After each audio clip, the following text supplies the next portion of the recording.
Hi అండి, welcome to Jyothish kitchen. ఈరోజు మన కూర ములక్కాడ గుడ్డునండి. ములక్కాడ గుడ్డు కూరలో పూల్ మకాన్ వేసి ఎప్పుడైనా చేశారా? ఓకే, చూద్దాం ప్రాసెస్. ఇదిగోండి, దీనికోసం నేను కడాయి పెట్టుకున్నాను. ఇదిగో 2 స్పూన్ల ఆయిల్ వేసాను. కడాయి పెట్టుకొని ఆయిల్ కొంచెం హీట్ ఎక్కాక నేను ఇదిగో పెద్ద సైజు 2 ఉల్లిపాయలు తీసి కట్ చేసుకున్నాను. ఇది కట్టర్లో కట్ చేశాను, అందువల్ల చిన్నగా వచ్చాయి. తర్వాత ఏమో 2 టమాటాలు, ఇవి కూడా కట్టర్లో కట్ చేశాను, అందుకే అలాగా గ్రేవీ లాగా అయిపోయింది. ఇదిగో ఆనియన్ వేస్తున్నాను.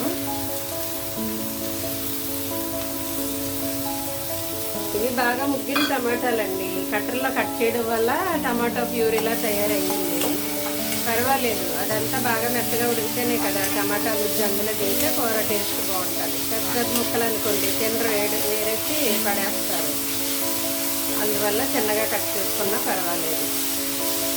ఉల్లిపాయలు కొంచెం ఆగడానికి ఇప్పుడు పసుపు వేద్దాము. చాలా తక్కువ, లిటిల్ బిట్ పసుపు. కూరకి సరిపడా సాల్ట్ ఇప్పుడే వేసేస్తున్నాను నేను, ఎందుకంటే చింతపండు పులుపు ఉంటుంది కదా, దాన్ని బట్టి చూసుకోండి. ఒక 1/2 టీ స్పూన్ వేసాను నేను సాల్ట్. చింతపండు ఒక పెద్ద నిమ్మకాయ సైజ్ అంత నానబెట్టి ఇదిగో గుజ్జు తీసుకున్నానండి. చింతపండు రసం తీసి రెడీ పెట్టుకున్నాను. ఒక నిమ్మకాయ, పెద్ద నిమ్మకాయ సైజ్ అంతా నానబెట్టాను. ఉల్లిపాయలు కొంచెం వేగిన తర్వాత మనం ములక్కాడలు యాడ్ చేద్దామండి. ఇవి చాలా సన్నగా ఉన్నాయి, లేతగా ములక్కాడలు. 3 ములక్కాడలు ఇవి. తర్వాత ఏమో 2 పచ్చిమిర్చి చీలికలుగా తీసుకున్నాను, కరివేపాకు, కొత్తిమీరను వేసేస్తున్నాను ములక్కాడలు. ఇప్పుడు పచ్చిమిర్చి, కరివేపాకు, కొత్తిమీర కూడా వేస్తాను. కొద్దిగా ఉంచుకున్నాను కొత్తిమీర గార్నిషింగ్కి, లాస్ట్లో ఫైనల్ టచ్ ఇవ్వాలి కదా. కొంచెం ఇలా కలిపిన తర్వాత ఇప్పుడు కారం యాడ్ చేసేస్తాము.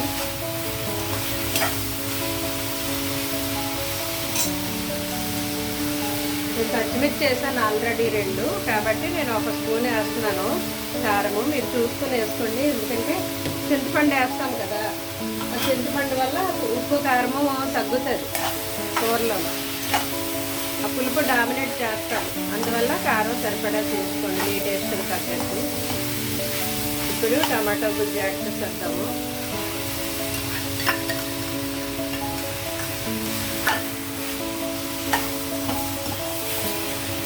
కొంచెం సిమ్లో పెట్టి కొద్దిగా మగ్గనిద్దామండి.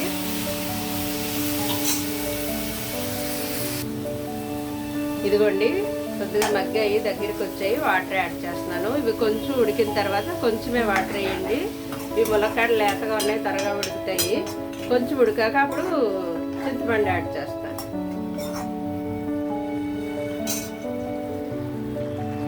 ఇదిగోండి, వాటర్ వేసాను. కూర ఉడుకుతూనే ఉంటుంది.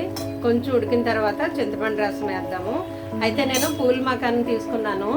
ఇవి నానబెట్టానండి. కొంతమంది నూనెలో ఫ్రై చేస్తారు, నూనెలో వేపిన తర్వాత కూరలో వేస్తారు.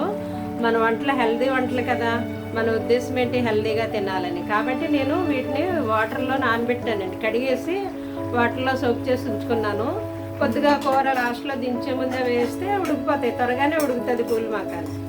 దానికోసం ఏమీ ఇబ్బంది లేదు, తొందరగా ఉడికిపోతుంది. మనం కూర దించే ముందు 2 మినిట్స్ ముందు యాడ్ చేస్తే సరిపోతుందండి. అందాక మీడియం ఫ్లేమ్లో పెట్టి ఉడుకుతూ ఉంటుంది కూర. చూద్దామండి కూర.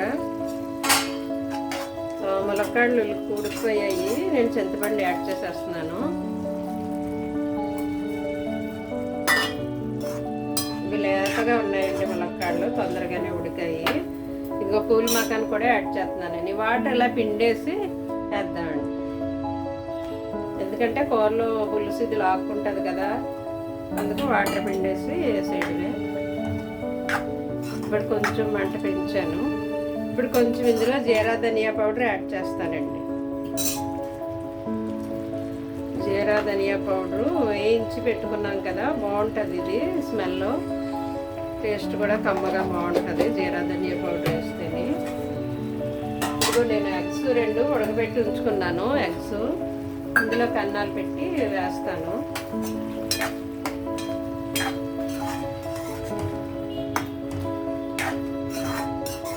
సరిపోద్దండి ఈ గ్రేవీ లాగా.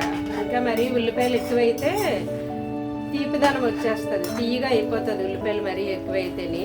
నేను పెద్ద 2 ఉల్లిపాయలు వేసుకున్నాను. ఇదిగో ఎగ్ ఇలా ఘాట్లు పెట్టేసి ఇందులో వేస్తే ఈ ఉప్పు కారం గ్రేవీ అంతా ఇందులోకి వెళ్ళి బాగుంటుంది. గుడ్డు నీసు వాసన లేకుండా తినేటప్పుడు.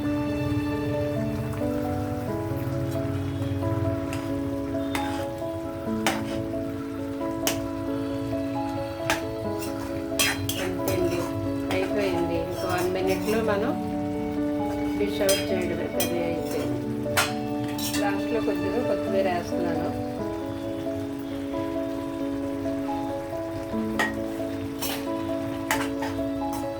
ఓకే అండి, అయిపోయింది. ములక్కాడ గుడ్డు కూర విత్ ఏమంటారు దీన్ని, పూల్ మాకాన్. ఓకే అండి, అయిపోయింది. డిష్ అవుట్ చేద్దాం. Thank you for watching.